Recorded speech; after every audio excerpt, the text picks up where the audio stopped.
જય શ્રી ગોપાલ। આજે હું પુષ્ટિ સંહિતા ખંડ 1 માંથી જીવનદાસ અને ડોસાભાઈનો મેળાપ પહેલો પ્રસંગ વાંચું છું।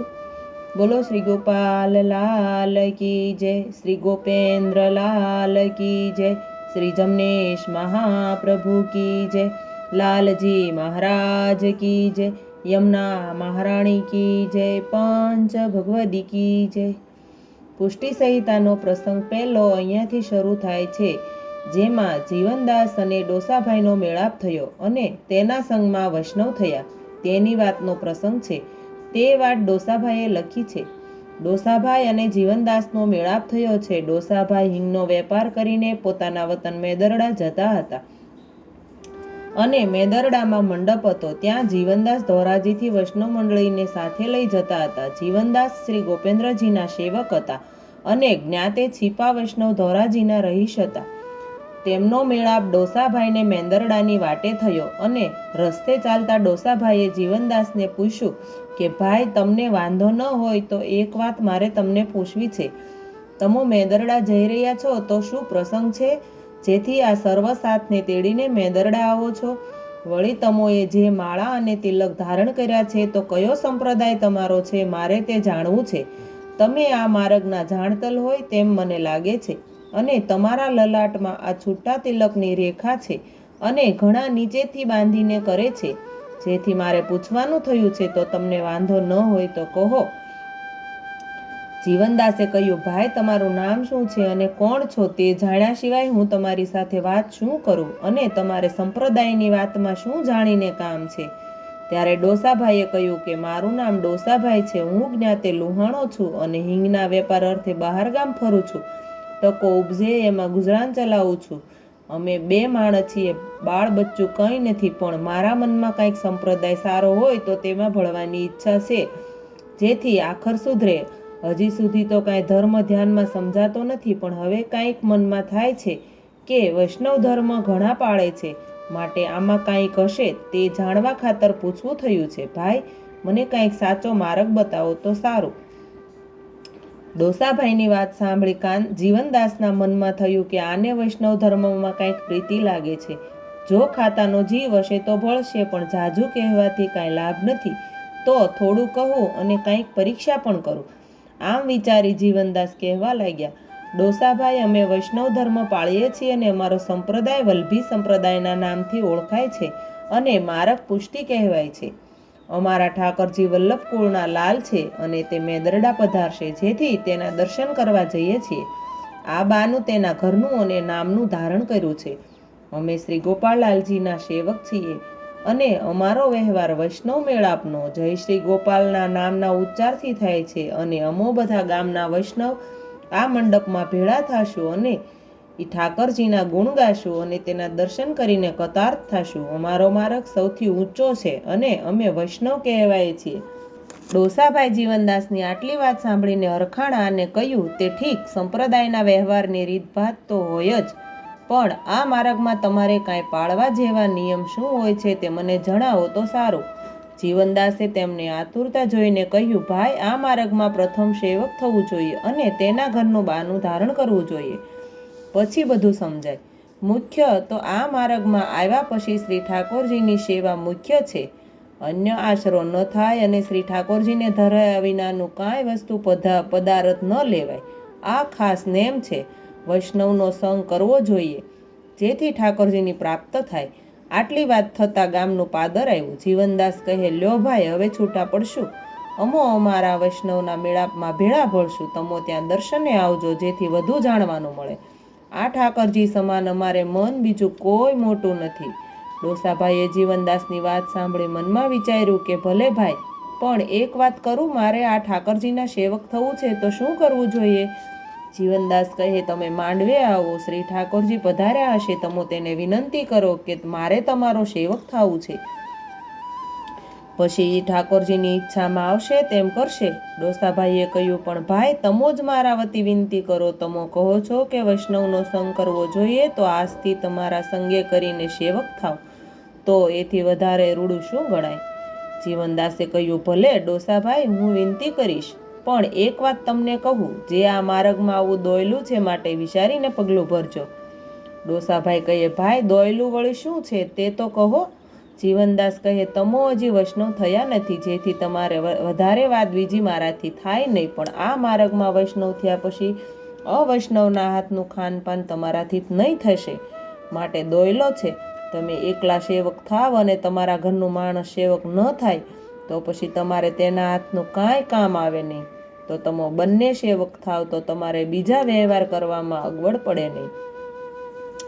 ડોસાભાઈ કહે, ભલે ભાઈ તેમ કરશું. ગાડાના બંને પૈડા સરખા હોય તો ગાડું બરાબર ચાલે એમ તમારું કહેવું છે. ડોસાભાઈ કહે, જીવનદાસ પણ એક વાત મારા મનની કહું છું. મારી ઘરવાળી એમ તો વૈષ્ણવની દીકરી છે અને મારા ગામના વૈષ્ણવ સાથે તે જયશ્રી ગોપાલ કરે છે અને મારા ઘરમાં ઘણું શુદ્ધ રાખે છે. મને પણ કાંઈ અડકવા દેતી નથી. તે ઠાકોરજીની સેવા કરે છે. તે તેને થાળ ધરીને પછી મને આપે છે. એ ઠાકરને ધર્યા વિનાનું કાંઈ લેતી નથી અને અમે બે માણસ છીએ. હું કાંઈ બીજું ઝાઝું તેને પૂછતો પણ નથી. ક્યારેક ઝાઝાવાના કરીને ધરે છે અને કોક વૈષ્ણવને બોલાવીને પ્રસાદ લેવડાવે છે. ભગવત મંડળીમાં જાય છે પણ મને કોઈ દી ફોડ પાડીને કીધું નથી કે તમે અવૈષ્ણવ છો, જેથી કાંઈ અડતા નહીં. પણ વ્યવહાર એવો રાખે છે એ વાત આજે તમારી પાસેથી મને જાણવા મળી અને મને તેના મનનું કારણ આ સમજાઈ ગયું છે. તો જીવનભાઈ, તેને સેવક પણ તો છે જ, માળા પણ તમારી જેવી પહેરે છે અને મારા સગા પણ વૈષ્ણવ તો છે જ. આ મારી નાતમાં ઘણા ઘર વૈષ્ણવના છે, જેથી મને તમને પૂછવાનું મન થયું. લ્યો ભાઈ, આટલો ચોક થયો તો બધું સારું. હવે અમે બંને ભેળા દર્શને આવશું અને તમારા સંગમાં મને રાખીને સેવક કરો, જેથી અમારું ભલું થાય. ડોસાભાઈ ઘરે ગયા અને ધનબાઈને સઘળી વાત કરી કે આજે મને વૈષ્ણવનો સંગ થયો છે અને આપણે મંડપના દર્શને જવું છે અને મારે હવે સેવક થવું છે. ધનબાઈ ડોસાભાઈની વાત સાંભળી ઘણું ઓળખાણા અને કહ્યું, હું તો તમને ઘણા દિવસથી કહેતી હતી પણ તમે માનો કાં. આજ ઠાકોરજીએ તમ ઉપર ઘણી કૃપા વિચારીને વૈષ્ણવનો સંગ થયો. ભલું ઠાકોરજી રૂડું કરશે. મારા ઠાકર સમાન બીજો કોઈ ઠાકર નથી, પણ આજ તમને દર્શન કરતા ખબર પડશે, જાણ થશે. ડોસાભાઈએ કહ્યું, ધન્ય છે તને, તે તારો ધર્મ ગોપ્ય રાખ્યો. મને કાંઈ સમજણ આપી નહીં, પણ તને આ ઠાકર સેવા કરવાનું જ્ઞાન ક્યાંથી થયું? તારી વાત હવે તો કાંઈક કર. ધનબાઈએ કહ્યું, સાંભળો, મારો ધર્મ ગોપ્ય રાખ્યો કારણ કે તમે અવૈષ્ણવ રહ્યા, જેથી કાંઈ કહું તો ઘરમાં દુઃખ થાય. પણ મારા માવતર નાનપણથી ચાલી ગયા. કાકાને ઓથારે મોટી થઈ. મારા કાકા પરમ વૈષ્ણવ હતા. તે પીઠળ ગામના પાંચાભાઈ વૈષ્ણવના સંગી હતા અને મારી થોડી ઉંમર થઈ ત્યાં મારા કાકી ચાલ્યા ગયા. ઘરનો કામનો બોજો મારા માથે આવ્યો. કાકાએ મને બધી રસોઈ ઠાકોરજીની કરતા શીખવ્યું અને સાથે સાથે ઠાકોરજીની સેવામાં સાથે રાખી. આચાર વિચારનું જ્ઞાન થયું. મારા કાકા પાંચાભાઈ સાથે ખેલ માંડવે જાય ત્યારે સેવા પણ મારે કરવી પડે. આમ મારો ભાવ ઠાકર સેવામાં વધતો ગયો. મારા કાકાની ઉંમર થતાં પાંચાભાઈએ કહ્યું, ધનજી, આ દીકરીને કંઈક ઠેકાણે પાડ તો સારું. ત્યારે મારા કાકાએ કીધું કે તમો ઠેકાણું બતાવો. ત્યારે તેણે કહ્યું કે આપણા ગામનો મૂળજીનો છોકરો મેંદરડા મોસાળમાં રહે છે અને હિંગનો વેપાર કરે છે. તે છોકરો સારો છે. જેથી મારા કાકા મેંદરડા આવીને તમારા મામાને મળીને વાત પાકી કરી ગયા. મને જાણ થઈ કે મારું લગ્ન કાકા નક્કી કરી આવ્યા છે. પછી મેં કાકાને કહ્યું, કાકા, વૈષ્ણવ ઘર હોય તો સારું, પણ મારાથી ઠાકર સેવા સિવાય રહેવાશે નહીં. પછી કાકાએ કીધું, બેટા, સેવા તને સાથે પધરાવી દઈશ, પણ તું ધ્યાન દઈને કરજે. તારું ઘર વૈષ્ણવનું આમ તો નથી, પણ તારે સંગે થશે તો તેનું ભાગ્ય. નહીં તો તું તારો ભાવ ગોપ્ય રાખીને ઠાકોરજીની સેવા કરજે અને વ્યવહાર ચોખ્ખો રાખજે. પછી આપણા લગ્ન થયા. કાકાએ માંડવાનો દોર અને જમનાજીની રજની થેલી કરીને મને સેવા પધરાવી આપી. તે હું સાથે લાવીશું અને સેવા કરું છું. સેવા કરતા રોજ ઠાકોરજીને વિનંતી કરતી કે આની માથે કૃપા ક્યારે કરશો. તે વાત આજે મારી ઠાકોરજીએ સાંભળી છે અને તમને વૈષ્ણવનો સંગ થયો. પણ તમો સેવક થાવ પછી આપણે પાંચાભાઈ ભગવદી છે તેના દર્શને જઈશું. તે પૂર્ણ ભગવદી છે. તેના સંગથી તમને ઘણી વાતની પ્રાપ્ત થશે. હવે ચાલો, રાત ઘણી ગઈ છે. વાળું કરીએ પછી માંડવે જઈએ. આજ ભડકડે માંડવો ખડો વૈષ્ણવ કરશે અને સવારે ઠાકોરજી પધારવાના છે. પછી વૈષ્ણવ તેના સામૈયા કરીને ઠાકોરજીને માંડવે પધરાવી લાવશે. આપણે પણ તેની ભેળા હાલશું. પછી અમે રાતે વાળું કર્યા અને વહેલા ઉઠીને માંડવે ગયા અને જીવનદાસને મળ્યા. અને પછી જીવનદાસે કહ્યું, આજે સામૈયાનો દિવસ છે. કાલે ચતુરાદશીને દિવસે ઠાકોરજી નામ બધા જીવને આપશે, ત્યારે તમોને નામ આપી સેવક કરશે. આજે દિવસ પર ચડે ઠાકોરજીના સામૈયા પાદરથી થશે, તમો પણ બંને સાથે ચાલજો.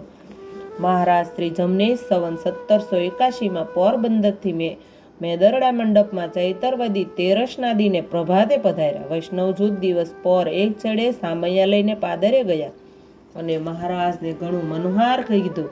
વૈષ્ણવ લળી લળીને પાય લાગે અને નિરખતા હૈડા ટાઢા થાય. વૈષ્ણવો ખૂબ જ હળામળ્યા, ભેટીને મળે. પછી તેલ તિલક થયા, મીઠા સાકરિયા જળ સૌને લેવરાવ્યા. પછી વાજતે ગાજતે મહારાજને માંડવે પધરાવી લાવ્યા. મહારાજ વૈષ્ણવ જૂથ કીર્તન કરતા બપોર ઢુકડા માંડવે આવ્યા અને પછી બધા પ્રસાદ લેવા બેઠા. મને પણ જીવનદાસે પોતાની સાથે પ્રંગતે પ્રસાદ લેવડાવ્યો અને કહ્યું, સાંજે મહારાજના ઉતારે આવજો, હું ત્યાં વિનંતી કરીશ, કાલે તમને નામ આપશે. જીવનદાસના કહેવા મુજબ અમે સાંજે મહારાજના ઉતારે ગયા અને ચરણમાં પડી દંડવત કીધા. જીવનદાસે વિનંતી કીધી, મહારાજ, આ જીવને આપને શરણે થવું છે તો આજ્ઞા આપો તો કાલે શરણદાન પામે. મહારાજે મુસ્કાતા કહ્યું, ભલે, રૂડું ખાતાનો જીવ છે તો શરણદાન પામે, જીવનું બીજું શું ગજું છે. મહારાજના વચન સાંભળી મને ખૂબ જ ટાઢક થઈ. મારા ઉમંગનો પાર ન રહ્યો અને અમો ઘરે ગયા. બજારેથી શ્રીફળ મિશ્રી વગેરે લાવી રાખ્યા અને પ્રાતઃકાળની રાહ જોતા નીંદર ઉડી ગઈ. અમો બંને જણા સવારમાં સ્નાનાદિકથી પરવારી શુદ્ધ વસ્ત્ર ધારણ કરીને માંડવે ગયા. જઈને જીવનદાસને મળ્યા. વૈષ્ણવ જૂથનો કોઈ પાર નહીં. માંડવામાં જીવનદાસભાઈ સોની વૈષ્ણવ મહારાજને કેસર સ્નાન કરાવે, ધોળ મંગળ સર્વ જૂથ ગાય. આ બધું મારા મનને ઘણું અચરજ લાગે. મહારાજ શ્રી જમનેશ માંડવામાં બિરાજ્યા. હું તથા ધનબાઈજીને દર્શન કીધા. મહારાજનું મુખ નિરખતા કોટી કોટી ભાનો સમાન તેજોમય સ્વરૂપના દર્શન થયા. જાણે સાક્ષાત ગોપેન્દ્રજી બિરાજતા હોય તેવા દર્શન થયા. જીવનદાસે મહારાજને મનોહાર વિનંતી કીધી, જય રાજ, આ જીવને શરણદાન કૃપા કરીને આપો. મહારાજ ઘણું પ્રસન્ન થયા. પછી મહારાજે પ્રસાદી 2 માળા જીવનદાસને આપી અને જીવનદાસે તે 2 માળા મારી કોટમાં મહારાજની આજ્ઞાથી બાંધી. અને મહારાજે પોતાના શ્રીમુખથી શ્રી ગોપેન્દ્રજીના નામનો મંત્રોપદેશ 3 વાર મને બોલાવ્યો અને પછી પંચાક્ષર મંત્ર બોલાવ્યો અને જીવનદાસે તેલ તિલક કીધું, તાંદુલ લગાવ્યા. મેં તથા ધનબાઈએ મહારાજના ચરણમાં શ્રીફળ મિશ્રી તથા રોકડ રકમ ભેટ ધરી મહારાજના ચરણ સ્પર્શ કીધા. મહારાજે કૃપા કરી મને ચરવિત તાંબુલનો ઓગાળ આપ્યો. તે લેતા મારી શુદ્ધ બુદ્ધ ખોઈ બેઠો અને સાક્ષાત ગોપેન્દ્રજી મંડપમાં બિરાજતા હોય તેવા દર્શન મહારાજના સ્વરૂપમાં થયા અને ગોપેન્દ્રજીના ચરણ કમલનું દર્શન મારા અંતરમાં થયું. એ ટાણે શ્રી ગોપેન્દ્રજીના 16 ચિહ્નનું દર્શન ચરણ કમલમાં મને થયું અને મને ભર ઉપજો. મારા અંતરમાંથી વાણી દ્વારા તેનું વર્ણન કર્યું. મહારાજ 16 ચિહ્નોનું વર્ણન સાંભળી મારા પર અતિ પ્રસન્ન થયા અને શ્રીમુખથી કહ્યું, ડોસા, તને જીવનદાસના સંગમાં પુષ્ટિ ભક્તિની પ્રાપ્ત થઈ છે. તું રૂડો કવિ થઈશ.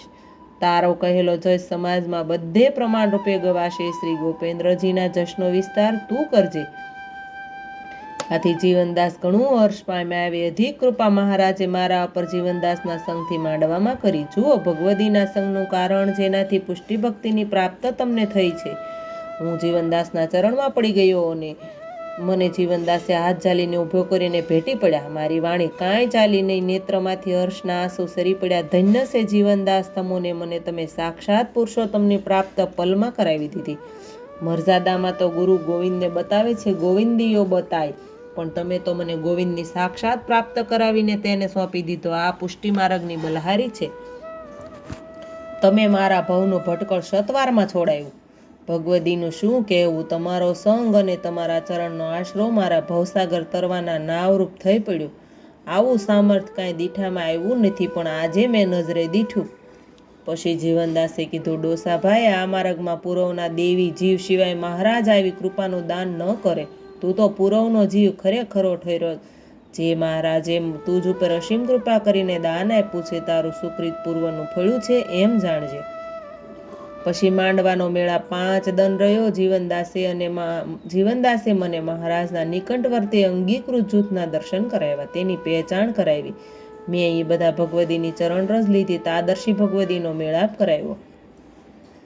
મહારાજ માંડવે બિરાજી રહ્યા હતા. તવારે મહારાજની સેવા ટેલમાં ઘણું જૂથ હતું. તેના દર્શન કરાવ્યા. શ્રીજનમાં માણેકબાઈ, રંભાબાઈ, અમૃતવહુ, પ્રેમબાઈ, લાડબાઈ, બબીબાઈ મુખ્ય હતા. બીજા પણ ઘણા હતા.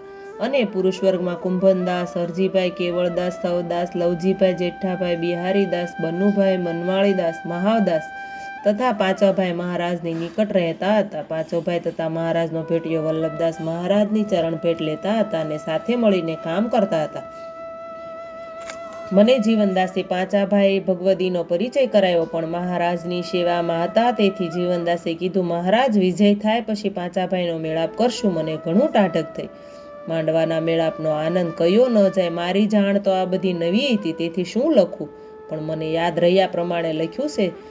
જીવનદાસને ભર ઘણો મહારાજે જીવનદાસને ભર ઘણો મહારાજે જીવનદાસને બોલાવી કાંઈક વચન કીધા. તે મેં સાંભળ્યા પણ સમજો નહીં. પછી મેં જીવનદાસને પૂછ્યું, મહારાજે તમને શું વચન કીધા? પણ તે હું સમજો નથી. તમારા જીવનદાસ બોલ્યા, ડોસાભાઈ, મહારાજે તારી ભલી વિચારીને કીધું કે જે જીવ તારા દ્વારા શરણે આવ્યો છે તેને સંઘરી રાખજે. એમ કહીને મને બાંધી લીધો. ડોસાભાઈ, આજથી તમારે મારે શેઠાપણો નહીં રહે. એવી કૃપા મહારાજે તમ ઉપર કીધી છે.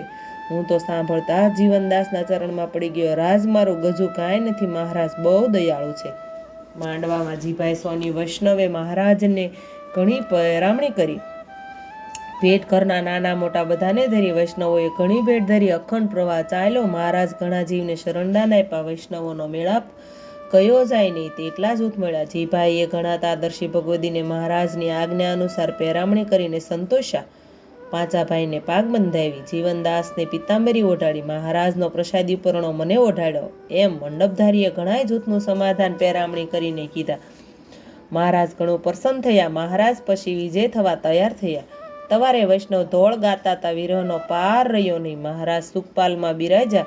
થોડે સુધી સુખપાલજીભાઈ અને પાંચીબાઈ તથા તેના ઘરની વહુવારુએ લીધી. તે પાદર સુધી સાથે ચાલ્યા. પછી મહારાજના માણસો લઈને પાદરેથી ચાલ્યા. ઘણું જૂથ મહારાજ સાથે ચાલ્યું. બીજા બધા પાછા વળ્યા. જીભાઈએ સર્વે જૂથને માળા પ્રસાદ આપી વિદાય લેતા વિહોળ ઘણું થાય. એકબીજાને કોઠે માળા બાંધી ચરણમાં પડી પાય લાગે. ઘણું ભેઠે સ્નેહના ઉમળકા આવે. પણ ઈ દર્શન તો ઘણું દોયલું ભાગ્ય હોય તેને થાય. વિખૂટા પડાય નહીં. ઘણા માર્ગે સાથે ચાલ્યા. આમ વિદાય લઈને સર્વે જૂથ ઘર ભળી વળ્યું. અહીંયા પહેલો પ્રસંગ પૂરો થાય છે. બોલો શ્રી ગોપાલ લાલ કી જય, શ્રી ગોપેન્દ્ર લાલ કી જય, શ્રી જમનેશ મહાપ્રભુ કી જય, લાલજી મહારાજ કી જય, યમુના મહારાણી કી જય, પંચ ભગવદીની જય. વૈષ્ણવો, જો કાંઈ મારે વાંચવામાં ભૂલ ચૂક થઈ હોય તો ક્ષમા કરજો. જય શ્રી ગોપાલ.